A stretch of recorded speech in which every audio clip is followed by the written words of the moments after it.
Hi, I'm here with Saints head baseball coach Mike Davidson and freshman Brian Luna Alvarez. How you guys doing today? Good. How are you? Good. Well, the team seems to be sort of getting back on track out over there after kind of a rough start a little bit, but playing really competitive. The team is now has 6-3 in their last 9 games. Coach, how do you think the team's been doing so far? We've played a lot better. We've taken care of the baseball. We've got better performances out of the mound, and the bullpen has been good for us. And we kind of put everything together, other than just a couple of timely hits. We played well in the first game every day, and then game 2, we just can't seem to get the hit to get over the hump or make the play. We don't make a couple of plays, and then it costs us a 1-run game at Butler. So. You talked about getting better pitching. You can attribute that to Brian. He's been on fire lately. 4-0 overall with a 4.5 ERA, 44 Ks. It's more than a strikeout in an inning.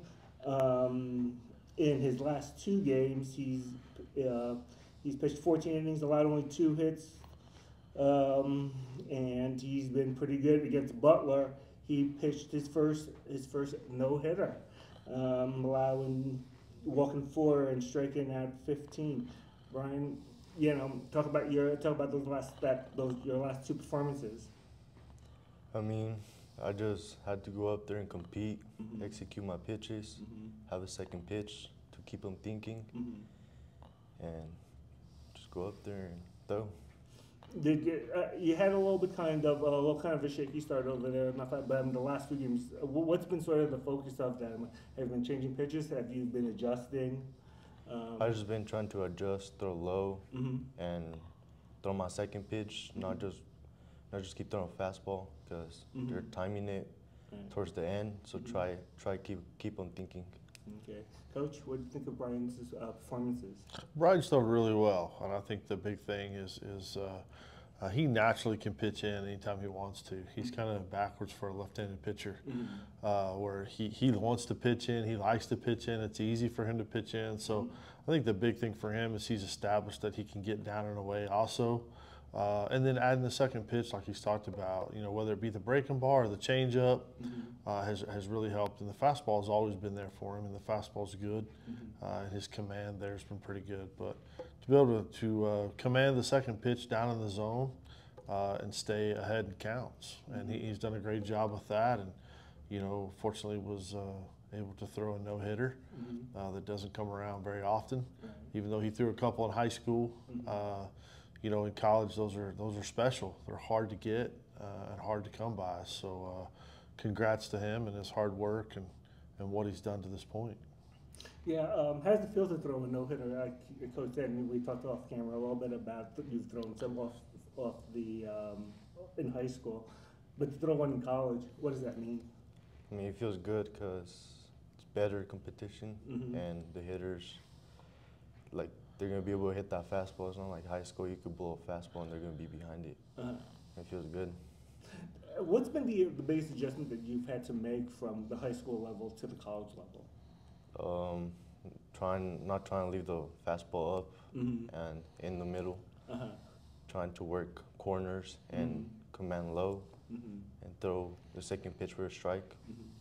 One of the things Coach you had talked about was about finishing games. Obviously, the last 2 he's finished, and especially that no-hitter, you struck out the side, and I think that's got to says a lot. The fact that you can finish strong that way. Yeah, he early on he had a game at Odessa that was 4-0, and thought he should have challenged. I thought he should have won that game, and kind of challenged him after that to finish and go get. And I think it's like he's talking about, he was able to command a second pitch. As you get later and later in the game, sometimes you start to lose your legs a little bit, so the fastball will get up in the zone or get out of the zone sometimes. And so if you can locate that second pitch, it helps you out, or you don't have to, always throw the fastball in that situation. So he's done a good job with that ever since we've challenged him a little bit to step up. He answered the call, and hopefully he continues to keep doing that for us. So, Coach, how important, you guys went over there, took out Redlands 4-0, and then you've split the last you've spent the last conference games over there. How has that sort of those 4 games against Redlands sort of broke a lot of momentum in going into conference play? Sure, it always helps. Anytime you can get on a run, and then that's the thing we even keep talking about is even the midweek game or whatever. You got to use it to try to get on a run. You got to get 2 together before you can put 3 together, before you can put 4 together. And somewhere in there, good teams all have a run where you put 5, 6, 7 games in a row together, and we've really yet to do that, you know, on a consistent basis. And that just comes down to, again, taking care of the baseball for us. Our biggest nemesis is taking care of the baseball, playing defense, and then our bullpen, you know, stepping up and give us a chance to win games late. And you just said that the bullpen has sort of been pretty solidified, it seems, over the last couple of games through, you know, from the 4th, 5th inning on, it seems throwing a lot of zeros out over there. So you're pretty pleased with that, I imagine? Yeah, I mean, it's a little better in conference because we're not playing 2 days straight or 3 days straight or whatever. So you can kind of reload it. You know, guys that you throw on Thursday can reload to throw on Saturday or Sunday or whatever you're going to throw. So your bullpen kind of gets narrowed down a little bit, but Brady stepped up and did a great job this weekend, and we've been needing him to do that. He's kind of filled that role again that we thought he was going to be able to do at the end of the fall. Elias has done a good job, and TJ's done a good job. So those 3 guys, along with Gerber going into the rotation and helping us out. But you know, Bo showed, you know, he threw 5 innings yesterday. I think 2 or 3 hits, 1 earned run. He gives up 5 unearned runs because we just don't play catch or field a routine ground ball. Right. So that was good to see that out of Bo, and hopefully we'll get that again. Right. So yeah, you know, everything talks about fundamentals. You know, you take care. You know, if you pitch well over there, if you take care of the ball, you guys will get a W, basically. Yeah, there's a lot to do with it. We just offensively, I mean, even like yesterday, we have 20 hits in 9 innings, and we get beat by a club that has 10 hits. Right. You know, but we commit 5 errors. You know, you just can't do those things. And on top of that, you can't walk people. Right. You know, and that's our nemesis is walks and the unearned runs that come back to haunt us. Right. Oh, I see them in baseball. You know, don't let the other team beat you. I mean, don't beat yourself. Right. And you know, walks and errors, that's beating yourself. So. Okay, so this weekend you guys are playing. You're playing Cloud County, and there's you know, questions about weather. We're playing Friday at Brent Gould Field at this time. 1 and 3 again, depending on weather, and then next game's coming up over there. You guys got some extra time over there. What do you guys plan to do with that going into that game? Well, you know, we had the midweek game for the first time this week, so. Actually, with the extra day, it allows us to get a kind of recovery lift in and get some other stuff. We're not going to try to overhaul the game. We've practiced all fall.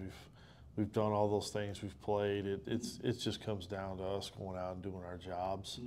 We still got to get a couple people healthy, and hopefully we can get Todd Baffa back here in the next week or so. And Francisco Cardenas is on the mend. You know, he starts a throwing program here in the next week or so hopefully we can get him back. So, you know, it's just not panic. You know, I think that's the biggest thing is don't panic, stay the course, and go out and compete and do your job. I mean, that's just all there is to it. Ryan, going out over until obviously you'll be starting on Friday. What kind of mindset do you go in, especially with weather-wise going in? Does that affect your approach in any kind of way, or who you're facing, or is it just all within you? I'm used to it because Colorado is pretty cold, so I just have to get used to it and just go up and challenge batters. Just play the game, don't let it affect me. Okay. And you're from Lakewood? Is that Lakewood, Colorado? Yeah. Okay, which is right outside of Denver, and so you talk about, you know, the weather-wise. So this is probably not something foreign to you, although the wind might be a little bit. Oh yeah. More windy, but in terms of cold weather, probably you're used to it, I imagine. Yeah. All right. Okay, Coach. Appreciate you guys' times. Good luck to you. Again, they're playing at this point at Brent Gould Field on Friday at 1 and 3, and then the second game we'll sort of see. Correct. All right, Coach. Good luck. Thank you. Thank you.